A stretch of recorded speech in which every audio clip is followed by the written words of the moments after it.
Hello ब्रून, कैसे हो? आशा करते हैं स्वस्थ जर्स होंगे और आप लोग की पढ़ाई भी बहुत अच्छी चल रही होगी। आज के इस वीडियो में सीखेंगे डाइस यानी कि पासा। पासा जो हमारा होता है, एक पासे में कुल जैसे उसमें 12 भुजाएं होती हैं। एक पासे में कुल 12 भुजाएं होती हैं, उसमें 8 कोने होते हैं और 6 सतह होती है। जैसे यहाँ पे हम देखेंगे तो ये हमारा कुछ डाइस है और ये हमारा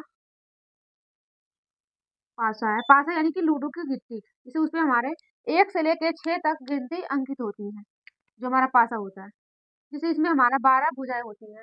यदि भुजा देखा जाए तो 12 होती है। जैसे एक, एक, दो, तीन, चार, पाँच, छः और ये वाला 7, 8, 9, 10, 11 और एक वाला ये वाला 12। हमारे 12 जो होते हैं सतह होती हैं। उसके बाद जैसे 12 सतह हो गई, फिर 8 कोने होते हैं। जैसे 8 कोना अगर देखा जाए तो एक, ये दो, तीन, चार, पाँच, छः, 7, एक, 8। जैसे एक पासे में 8 कोने होते हैं और इसमें जैसे 12 भुजाएँ होती हैं, 8 कोने होते हैं और जो 6 सतह होती हैं। जो डाइस हमारा होता है उसमें 6 सतह होती हैं। अगर सतह देखा जाए, जैसे यहाँ पे ये हमारा कुछ डाइस का जैसे यहाँ पे मतलब ये अगर डाइस जैसे पूरा नहीं दिखाई देता है, उसकी जैसे 6 सतह होती है तो जो 3 हमें दिखाई देती है और 3 हमेशा छिपी होती है। जैसे यदि लूडो की गिट्टी को यदि रखा जाए तो जैसे एक तो नीचे दब जाता है, एक उसके पीछे होता है, एक बगल, जैसे बस 3 ही दिखाई देते हैं। जैसे यहाँ पे कुछ इस प्रकार से, जैसे 3 इसके नीचे, जैसे ये वाला ऊपर जो उसके नीचे है और 4 के पीछे भी है और 2 के पीछे। जैसे 3 सतह जो हमारी होती है वो ढकी होती है, पीछे छिपी होती है और 3 हमें दिखाई देती है। जो हमारा पासा है, पासे में हम जैसे पासा हमारा 2 प्रकार का होता है, एक खुला पासा, एक बंद पासा। तो पासा में हम यहाँ पे बंद पासा पढ़ेंगे। यहाँ पे हमारा हो जाएगा बंद पासा। तो बंद पासा जैसे बंद पासे में भी हमारे 2 प्रकार के होते हैं। जैसे यहाँ पे एक होता है हमारा साधारण पासा, दूसरा होता है हमारा मानक पासा। तो जैसे पासा हमारा बस 2 ही प्रकार के होते हैं, एक साधारण और एक मानक। जैसे पासे के पार्ट हो गए ना, जैसे एक पासा बंद होता है, जैसे पासे को यदि उसे खोल देंगे तो एक प्रकार का जैसे वो क्वेश्चन बन जाता है। दूसरा हमारा जैसे वो खुला पासा, खुला और बंद 2 जैसे वो टाइप के बन जाते हैं, बट पासा 2 प्रकार के होते हैं। एक हमारा होता है साधारण पासा, दूसरा हमारा होता है मानक पासा। जो साधारण पासा हमारा होता है, उसमें जैसे यहाँ पे हमारा यहाँ पे 2 जैसे डाइस हम बनाए हैं, लिखे हैं क्वेश्चन। जैसे यहाँ पे लिखा है ये 3, ये 4, ये 2 लिखा है। तो जैसे यहाँ पे साधारण पासा जो हमारा होता है, साधारण पासा का जो परिभाषा हमारा होता है, उसमें लिखा होता है किन्हीं 2 निकटवर्ती सतह, जैसे ये हमारा सतह है, 3 यहाँ पे लिया गया है। तो किन्हीं 2 जैसे यहाँ पे ऐसे भी जैसे ये 4 2 करके या 3 2 करके या 4 3 करके, जैसे किन्हीं 2 निकटवर्ती सतहों का योग यदि 7 हो, तो वो हमारा साधारण पासा होता है। तो यहाँ पे ये 4 और 3 7 हो रहा है, यानी कि ये हमारा साधारण पासा है। यदि आप लोग को कहीं भी पहचानने में दिक्कत हो, तो जैसे 100 से 7 होता है, 100 से हमारा साधारण होता है। किन्हीं 2 निकटवर्ती सतहों का योग, जिन 2 निकटवर्ती सतहों का योग 7 हो, वो हमारा साधारण पासा होता है। तो यहाँ पे हमारा ये हमारा साधारण पासा हो जाएगा, साधारण पासा। अब साधारण पासे में यहाँ पे यदि अपोजिट ज्ञात करना हो, जैसे यदि क्वेश्चन हो कि 4 का अपोजिट बताइए, 4 का विपरीत बताइए, तो यहाँ पे हमारा होता है साधारण पासे में, जैसे यदि जो ये दिया गया है, जैसे यहाँ पे 3 जो अंक है वो दर्शाए गए हैं, बाकी 1 से लेकर 6 तक गिनती अंकित होते हैं। तो यानी जो नहीं है, एक दूसरे जैसे यहाँ पे 2 का या 4 का या 3 का, तीनों का अपोजिट जो होगा, जो इस पासे में नहीं, जैसे जो लिखा नहीं है, जो छिपा हुआ है, वो हमारा इसका अपोजिट हो जाएगा। जैसे यहाँ पे 2 का पूछा जाए या 4 का पूछा जाए, 3 का पूछा जाए, इन तीनों में से किसी एक का अपोजिट पूछा जाएगा। ऐसे क्वेश्चन बनते हैं, तो यहाँ पे हमारा हो जाएगा, जैसे 1 हमारा नहीं है, 5 नहीं है और 6 नहीं है। जो हमारा इस पासे में नहीं दिख रहा है, वो इसका आंसर हो जाएगा। यदि 2 का अपोजिट पूछा जाए, तो ये तीनों होंगे। यदि 4 का अपोजिट पूछा तो भी ये तीनों होंगे। यदि 3 का अपोजिट पूछा जाए, तो भी ये तीनों होंगे। ये तीनों कहीं पे एक ऑप्शन नहीं लिखा होगा। जैसे यदि 2 यहाँ पे जैसे 2 और 6 हो जाए, अगर जैसे कहीं पे भी अगर जैसे यहाँ पे हमारा 4 और 3 7, तो जिन 2 निकटवर्ती सतहों का योग 7 बन रहा है जिन पासे में, उसमें यदि किसी भी अक्षर का जैसे जो उस लेट जैसे यहाँ पे ये दर्शाया गया है, इन दोनों का योग 7 बैठ रहा है, तो ज़रूर नहीं कि इसी का अपोजिट पूछा जाएगा या 3 का अपोजिट पूछा जाएगा। यहाँ पे इसका भी अपोजिट पूछ लिया जाएगा। लेकिन इन तीनों का जो होगा वो अपोजिट एक ही जैसे इन दोनों जैसे यहाँ पे अगर 2 का अपोजिट पूछा जाए तो भी हमारी 5 और 1 और 6 ही होगा। क्यों? क्योंकि यहाँ पे जैसे इस वाले में कुछ कन्फर्म नहीं होता। जैसे यहाँ पे पीछे कुछ भी आ सकता है, जैसे यहाँ पे 3 था, तो 3 का जो अपोजिट है, वो 1 भी हो सकता है, 5 भी हो सकता है, 6 भी हो सकता है। और इसी प्रकार से हम यहाँ पे दूसरा देखेंगे, जैसे ये हमारा साधारण हो गया, अब मानक पासा देखेंगे। मानक पासा में हमारा होता है मानक पासा, इसमें हमारा होता है सेम इसी का अपोजिट, यानी इसमें किन्हीं 2 निकटवर्ती सतहों का योग 60 हो रहा था, इसमें नहीं होगा। यहाँ पे जैसे इसका जो फॉर्म जैसे यहाँ पे इसका जो परिभाषा था, उसी का अपोजिट यहाँ पे है। जैसे यहाँ पे आप देख रहे हैं कहीं पे भी, यहाँ पे अगर 2 और 6 की जोड़ ऐड करें, तो हो जाएगा हमारा 8। यहाँ पे 4 और 2 करें तो 6 हो जाएगा। यहाँ पे 4 और 6 करें तो 10 हो जाएगा। यानी कि ये हमारा मानक पासा है। जैसे यहाँ पे किसी भी डाइस में अगर उन 2 सतहों का जिन 2 सतहों का योग 7 हो, वो हमारा साधारण हो जाएगा। यदि यो जैसे वहाँ पे योग 7 अगर ना बने तो हमारा मानक पासा हो जाएगा। और मानक पासा का जैसे अपोजिट ज्ञात करने का जो हमारा ट्रिक होता है, यहाँ पे हमारा हो जाएगा, यदि 4 का अपोजिट पूछा जाए, यहाँ पे यदि क्वेश्चन में 4 का 4 का विपरीत यदि ज्ञात करना हो, यहाँ पे क्वेश्चन मार्क हो जाएगा।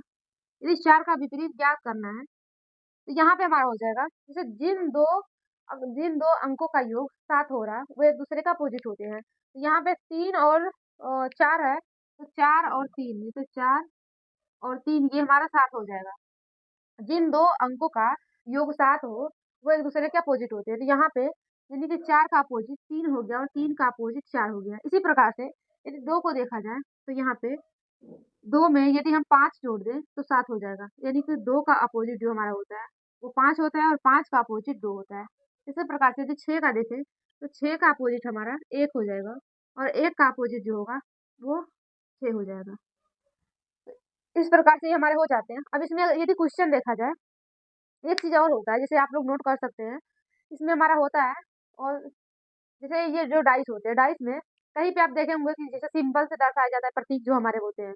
कहीं पे आप देखे होंगे क्वेश्चन में कि कहीं जैसे कलर दिया गया होता है, रंग जैसे कोई यहाँ पे लाल, नीला, पीला कुछ ऐसे करके लिखा होता है। तो रंग यदि रंग, चिन्ह और अक्षर आएँ, जैसे कहीं पे ए, बी, सी, डी ऐसे करके आता है, तो जिस भी पासे में कोई भी पासा यदि उसमें रंग, अक्षर और लेटर जैसे रंग, अक्षर और चिन्ह आते हों, तो वो हमारा हमेशा साधारण पासा माना जाएगा। क्योंकि वो हमेशा साधारण पासा होता है, जिसमें रंग, चिन्ह और अक्षर होते हैं। अगर ये तीनों कहीं आ रहे हैं, तो हमेशा साधारण पासा माना जाएगा क्योंकि वो मानक पासा नहीं होगा। इसी प्रकार से यदि इसमें क्वेश्चन देखा जाए, कहीं-कहीं हमें होता है कि बस ज्ञात करना होता है कि मानक पासा या साधारण पासा, लेकिन कहीं-कहीं हमें जैसे अपोजिट भी ज्ञात करना होता है। यदि अपोजिट ज्ञात करना हो तो जैसे यहीं पे हम क्वेश्चन लिख ले रहे हैं। जैसे यहाँ पे अभी हमारा क्वेश्चन हो गया, तो इस क्वेश्चन में हमें 5 का विपरीत ज्ञात करना है, 5 का विपरीत। और यहाँ पे हमारा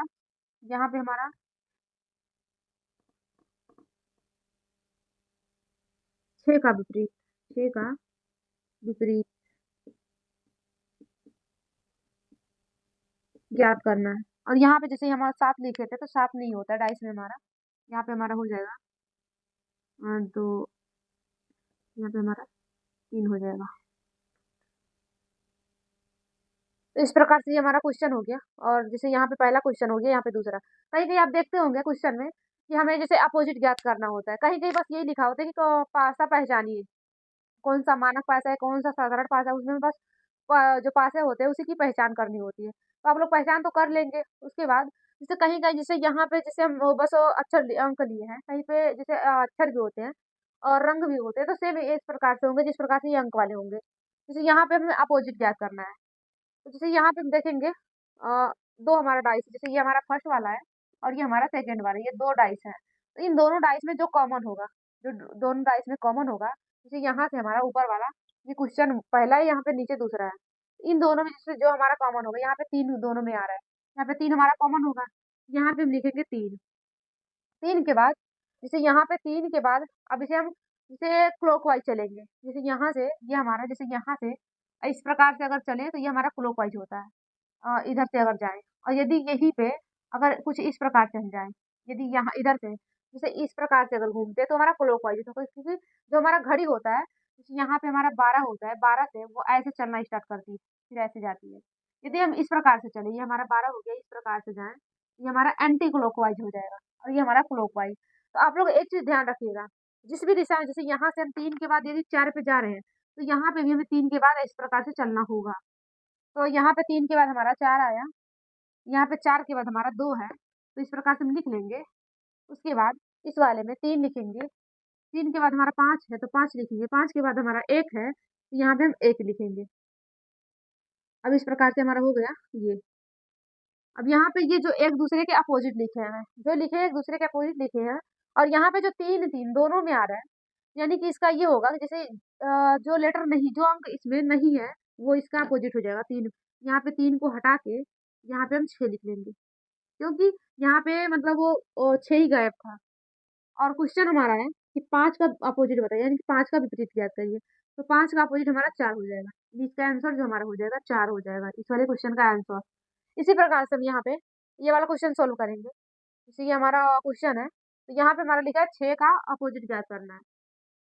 तो 6 का अपोज़िट ज्ञात करने के लिए जैसे इन दोनों में जो कॉमन होगा, यदि ये कहीं पे भी आपको ऐसा भी मिलेगा, जैसे यहाँ पे बस 1 कॉमन था, कहीं-कहीं दोनों में 2-2 कॉमन मिलेंगे। जैसे यहाँ पे 3 था, इसी प्रकार से यहाँ पे 3 लिख लिए, 3 के बाद यहाँ पे हमारा 5 था, 5 के बाद हमारा 1, 3 के बाद 5, 5 के बाद 1, 3 के बाद यहाँ पे 2, 2 के बाद 6, 3 के बाद 2, 2 के बाद 6 और यहाँ पे 6 का अपोज़िट ज्ञात करना है, यानी 6 का अपोज़िट हमारा 1 हो जाएगा। 6 का अपोज़िट जो हमारा हो जाएगा 1, यही यही हमारा आंसर हो जाएगा। और यहाँ पे जो हमारा 3 यानी यहाँ पे हमारा जो इन सब में नहीं है, यानी कि यहाँ पे 6 भी आया, 1 भी आया, 5 भी आया, 2 भी आया, 3 भी आया, यानी यहाँ पे हमारा 4 हो जाएगा। जो 3 का अपोज़िट होगा वो हमारा 4 हो जाएगा। इस प्रकार से जैसे क्वेश्चन आप लोग सॉल्व कर लीजिएगा। लेकिन इसी में जैसे एक हमारा और बन जाएगा, जैसे हमारा होता है जैसे 2 कॉमन हो, यहाँ पे तो हमने पढ़ा जैसे बस 1 कॉमन थे। यदि यहीं पे जैसे यहाँ पे हमारा हो जाए यहाँ पे हमारा 1 हो जाए, 1 जैसे यहाँ पे हमारा हो गया इसमें 3 और 1 दोनों कॉमन है। 3 और 1 जैसे दोनों कॉमन है, तो यहाँ पे हम कुछ भी ज्ञात करना हो, जैसे यहाँ पे हमारा जाता है जो होता है अपोज़िट, तो यहाँ पे जैसे हमें 6 का विपरीत ज्ञात करना है, 6 का विपरीत ज्ञात करना है, तो हमारा आंसर हो जाएगा। जैसे जो दोनों कॉमन है तो ऐसे कैंसिल कर देंगे और 3 1 से 3 1 कैंसिल हो गया, यानी कि 5 का अपोज़िट 6, 6 का अपोज़िट 5 हो गया। इस प्रकार से हमारा आंसर हो जाएगा 5। और कहीं पे जैसे इस प्रकार से लेटर हो या अक्षर हो या जैसे चिन्ह हो सब में ऐसे कैंसिल हो जाएँगे और जैसे जो जो हमारा अपोज़िट होगा, जैसे अपोज़िट ज्ञात करना होगा यदि, उसमें 2 डाइस देंगे। जैसे यहाँ पे ये पहला वाला था, ये दूसरा वाला, 3 भी देंगे, 4 भी देंगे, बट 2 के साथ आप बना सकते हैं। तो यहाँ पे 1 की सहायता से आप सॉल्व नहीं कर पाएँगे। 1 की सहायता से बस आप अपोज़िट ज्ञात करेंगे तो वही योग जैसे पहचान के लिए जैसे साधारण भाषा, मानक भाषा जो पहचान के लिए रूल होता है, बस वही आंसर होगा। लेकिन यहाँ पे जो क्वेश्चन सॉल्व करना होता है, उसमें हमें ज़्यादातर 2 डाइस दिए होते हैं। 2 से अधिक भी दिए जाते हैं, 3 होते हैं, 4 होते हैं। बट इससे ज़्यादा नहीं होंगे। लेकिन आपको 2 का जैसे 2 का एक साथ संबंध जैसे जोड़ के बनाना होता है। जैसे यहाँ पे आप यहाँ पे 3 कॉमन था, तो दोनों से 3 कॉमन लिए, उसके बाद हमारा सॉल्व हो गया आसानी से। इस प्रकार से हम आगे सॉल्व कर लेंगे। इसके अगले वीडियो में हम सीखेंगे, जैसे यहाँ पे हमने पढ़ा बंद पासा, उसके अगली वीडियो में हम सीखेंगे खुला पासा। जय हिंद।